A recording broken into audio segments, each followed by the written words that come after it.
Well, they've got the signatures, the vote is coming, and Speaker Mike Johnson, after months of resistance, now says he's putting it on the floor next week.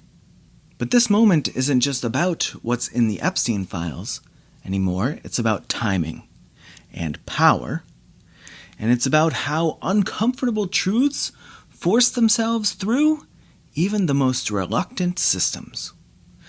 So let's walk it back for a second. The House Discharge Petition to force a vote on the Epstein Files Transparency Act hit 218 signatures this past week. That's the number needed to bypass leadership. And the final name was Adelita Grijalva's, a freshman congresswoman who'd just been sworn in after winning her special election nearly 7 weeks ago. Her oath had been delayed for weeks during the shutdown. That's why, right? But once she was finally sworn in, she signed that petition. And just hours later, Speaker Johnson told reporters the vote would happen next week. Now, under House rules, he didn't have to do that yet. He could have waited until early December before being forced to schedule anything. So why did he move now? Well, here's what I see. First, I could say Johnson may be trying to limit the damage. 4 Republicans had already signed on, and others were reportedly leaning that way. And after 2 previous attempts to hold votes on Epstein-related bills collapsed into floor chaos, if it's not always in some form of chaos, I would say he may be trying to avoid a third explosion, one that plays out live on C-SPAN nonetheless. I guess better to control the timing than to let it spiral. And also, this shifts the heat, because once the House votes, the pressure lands on the Senate, and then on Trump, and on the institutions that aren't thrilled about turning over names and files. So Johnson gets to say he didn't block transparency, while leaving the hardest decisions to someone else altogether.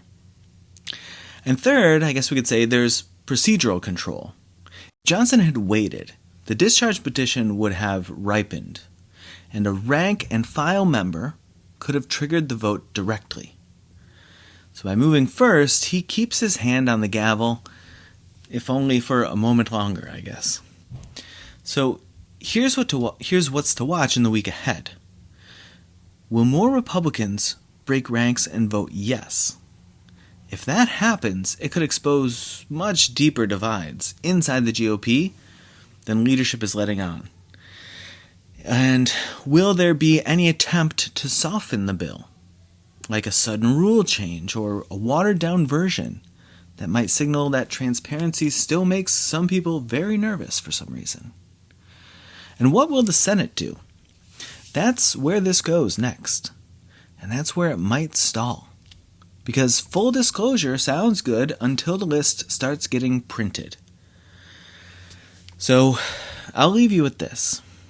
If a speaker who delayed a swearing in and fought the bill for months and dismissed the whole thing as pointless, if he now rushes a vote ahead of schedule, what does that tell us about how pressure is working inside the government in 2025? And if a bipartisan majority in the House can finally force action, only to watch the Senate bury it, what does that mean for oversight or for accountability? That's on anyone's radar anymore. And what does it mean for you? Let me know what you're watching this coming week, because what happens in the next few days will probably matter a lot.